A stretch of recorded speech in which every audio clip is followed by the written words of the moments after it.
ben ritrovati sul mio canale, oppure benvenuti se è la prima volta che ci capitate.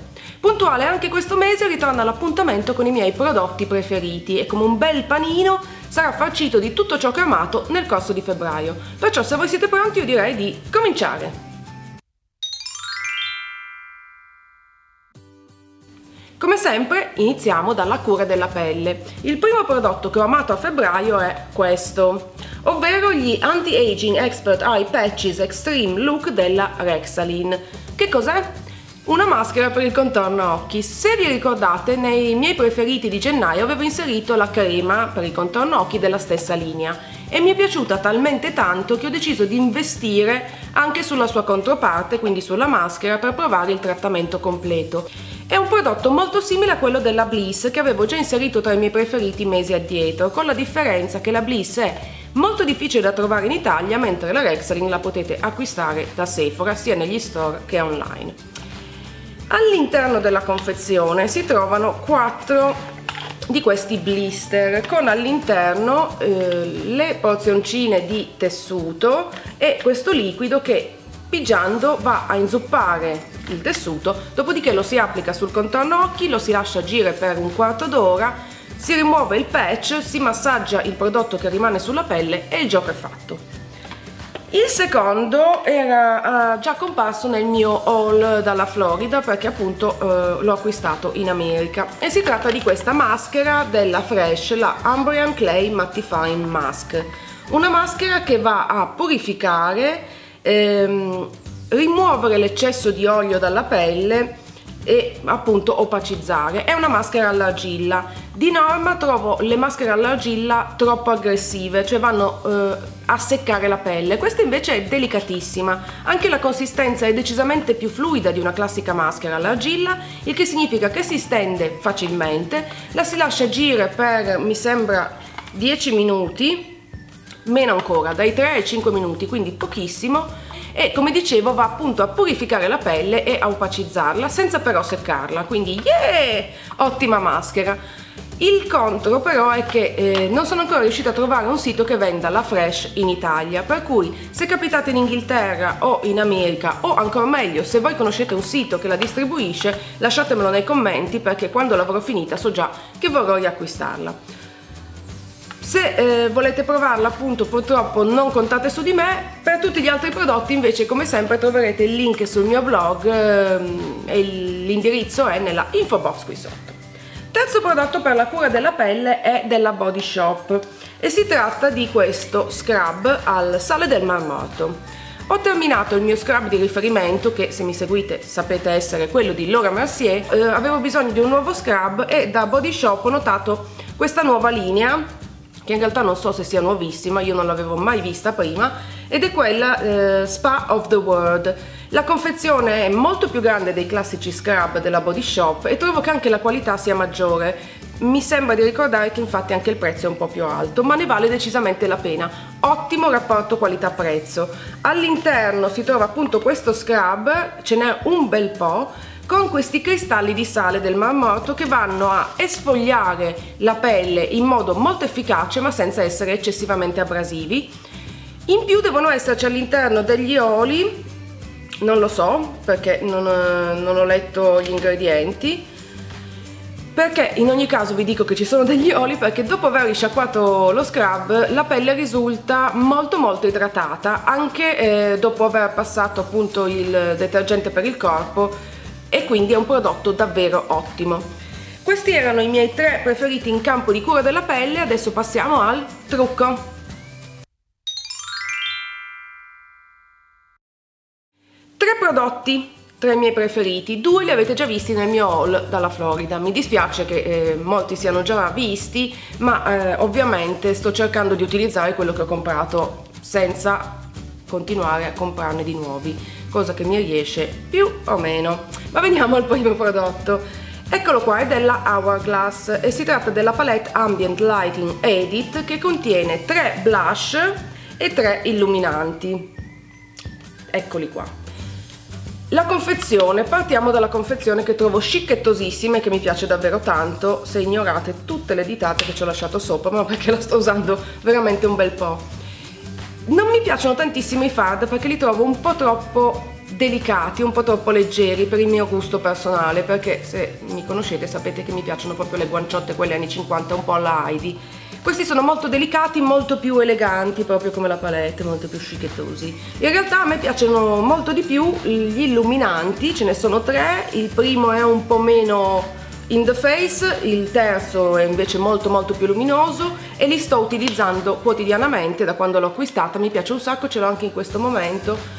Sono meno intensi di un classico illuminante in crema del mio preferito, per esempio, che è il WhatsApp della Benefit, ma comunque danno quel tocco di luce sugli zigomi, che mi piace un sacco, quindi non potevo non inserirla tra i miei preferiti. Anche il secondo prodotto è della Hourglass, eccolo qua, e si tratta della cipria, la Ambient Lighting Powder.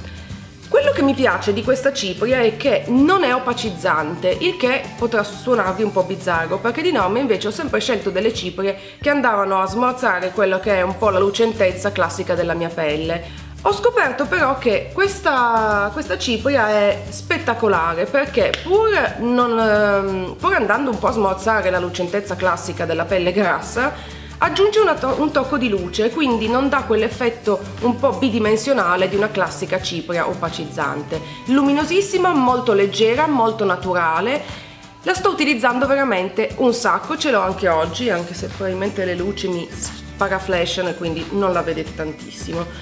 Terzo prodotto invece è una novità. Tornata dal mio viaggio in Florida ho fatto un giro su Beauty Bay, mi capita spesso, essendo una shopaholic, mi piace vedere le ultime novità e soprattutto sto per finire quello che è il mio fard, il mio blush di riferimento, che è quello della By Terry, che è molto difficile da trovare perché appunto lo acquisto e lo trovo soltanto in Francia e non tutti i giorni mi capita di andare in Francia. E ho trovato questo signorino della Pixi, molto diverso però dal Hyaluronic Blush della By Terry. Intanto il prezzo è su tutto un altro livello, il che non è male perché costa molto di meno. E in crema la colorazione è un po' più scura, un po' meno vibrante di quello della By Terry, anche un po' meno intensa, però è modulabile, quindi potete ottenere sia un look molto leggero che uno un po' più intenso come piace a me. Io l'ho trovato su Beauty Bay e ve lo consiglio. Ok, questi erano i miei 3 preferiti in campo di make up. Adesso passiamo alla sezione abiti. La parola chiave della mia sezione abiti di febbraio è bianco e nero. Mi sono infatti accorta che tutti i miei preferiti sono in questi 2 colori e in effetti anche in questo momento sono bianco e nero. Evidentemente febbraio per me è stato un mese a 2 colori. Il primo è stato un po' un acquisto impulsivo e azzardato perché si colloca su un range di prezzo decisamente più alto rispetto ai miei classici acquisti, che poi sono H&M, Zara, ModCloth come sapete. E si tratta di questa bellezza, un abitino che trovo sia molto in stile anni 60 e di Karen Millen, ha tutto ciò che amo in un vestito. Ha questo adorabile collettino tondo che come sapete è una roba che adoro, è bianco e nero con questa striscia bianca al centro e la parte nera sui laterali che smagrisce e allunga, nel mio caso fondamentale. Al fondo ha questo motivo a festone che trovo carinissimo e che gli dà un tocco più originale. Insomma, lo adoro, l'ho già indossato tantissimo, l'ho acquistato a inizio febbraio mi pare e l'ho indossato tantissimo anche solo per andare in ufficio, perché quando un capo mi piace non me ne frega niente e lo indosso ogni volta che mi va. Il secondo capo è una camicetta, un top di Zara, eccolo qua. Top bianco, molto bon ton, anche in questo caso trovo che abbia una vibe un po' retro perché ha questo colletto particolare tondo, sulla parte posteriore ha un'apertura a goccia con un bottoncino in alto, manica a 3/4 con una leggerissima arricciatura che sta benissimo addosso, si adatta alla perfezione con le mie gonne, quelle a ruota, e me ne sono innamorata non appena l'ho visto. Gli altri 2 capi vengono da ModCloth, come sapete il mio sito per quel che riguarda gli abiti preferiti in assoluto, un sito americano. Ho trovato una chicchetta niente male e si tratta di questo abitino ancora una volta con colletto bianco a contrasto, che come sapete è una roba che adoro, l'ho appena detto, con tutti questi teschi e parti del corpo e ossa, con queste bordature bianche che lo rendono molto particolare, ma la vera particolarità è che di notte è fluorescente. Un po' Halloween, ma come sapete io amo il look Halloween tutto l'anno. Veste alla perfezione, non ho dovuto fare nessuna modifica, la lunghezza è perfetta per me, ha queste taschine che trovo sempre molto comode, non è eccessivamente invernale, ma indossato con una maglia sotto, magari con le maniche lunghe, leggerina, è un bel cardigan, è comunque mettibile, e l'aspetto positivo è che potrò metterlo anche durante la primavera e durante l'estate. Consigliatissimo, io lo adoro, l'ho già indossato un sacco ed è il classico vestito che mi fa impazzire. L'ultimo capo è all'apparenza abbastanza basic e semplice, si tratta, chiudiamo la cerniera, di una gonna in pelle svasata. Semplicissima, l'ho trovata su ModCloth, in realtà da tempo cercavo una gonna in pelle col taglio giusto. Ne ho diverse ma hanno un taglio che non mi fa impazzire, mentre io appunto cercavo proprio una gonna come questa. Semplice, taglio svasato, senza troppi dettagli. La trovo perfetta perché ha appunto questo look molto minimal che la rende adattabile un po' a tutti i capi, tutti i colori. L'ho indossata tantissimo nel mese di febbraio e sono certa che continuerò a indossarla un sacco. Tada! Creepers, ebbene sì, di nuovo Creepers. Su ASOS le ho viste in saldo, le ho pagate pochissimo, ora non voglio dire una stupidaggine, ma mi sembra di averle pagate meno di 20 euro.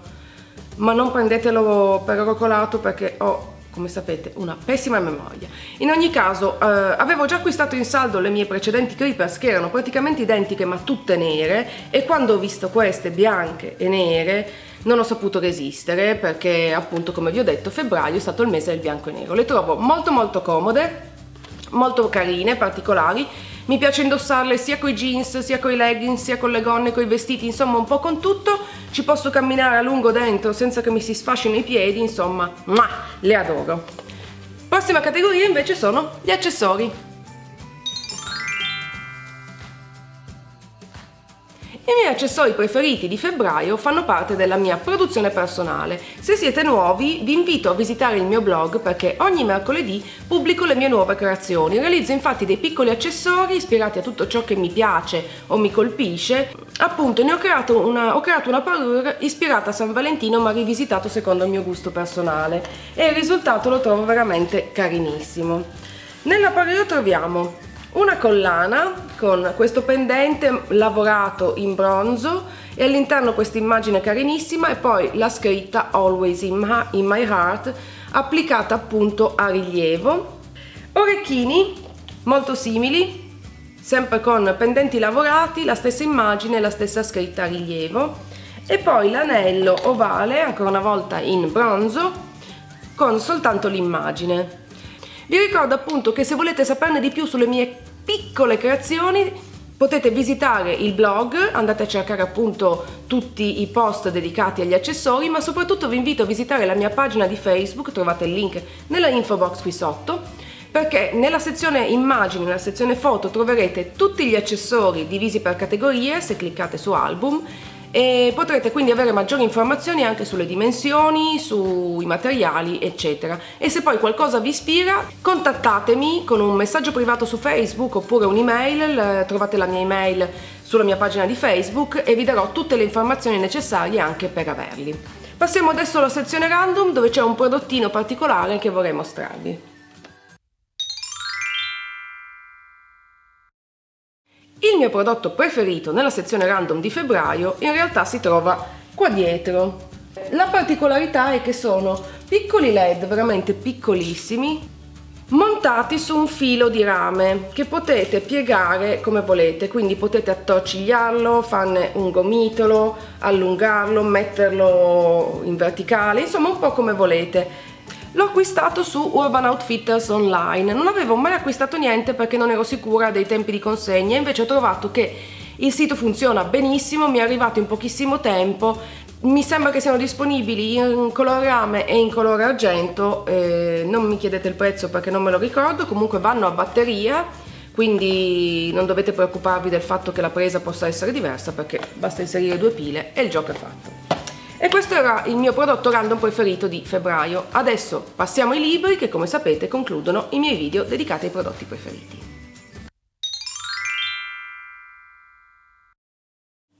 Il libro che vorrei consigliarvi questo mese è Abby di Dane Chandos. In realtà lo scrittore non è uno solo, è uno pseudonimo utilizzato da, lo leggo perché non ricordo, Peter Lilly e Nigel Stansbury Millet. Di cosa parla? Intanto è ambientato in Inghilterra sullo sfondo della seconda guerra mondiale, che però ha un ruolo veramente minimo, e la protagonista è questa zia Abby, raccontata attraverso gli occhi del nipote. Durante i suoi viaggi lo riempie di lettere spassosissime dove gli racconta un po' quel che le capita, come per esempio i viaggi in cammello in Tunisia, piuttosto che la volta in cui salva un castoro e poi lo porta all'opera, un personaggio davvero bizzarro. Non c'è una trama vera e propria, è più un insieme di aneddoti che vanno a tracciare un quadro molto molto divertente e pittoresco di questo personaggio.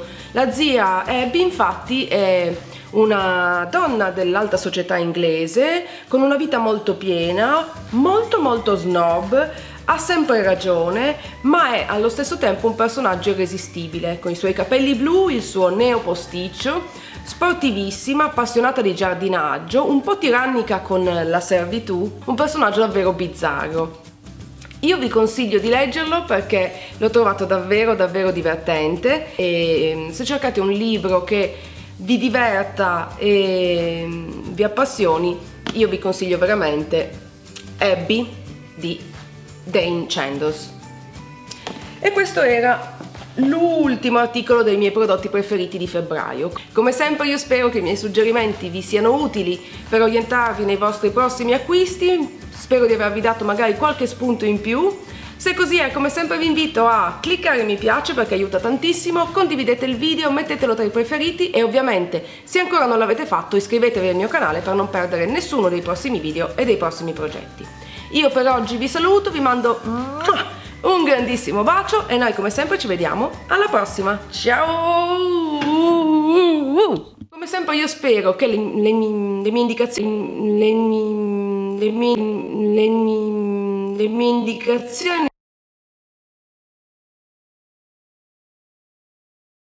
Ciao a tutti, è venerdì! Ciao a tutti, è venerdì e noi siamo in viaggio verso Marsiglia.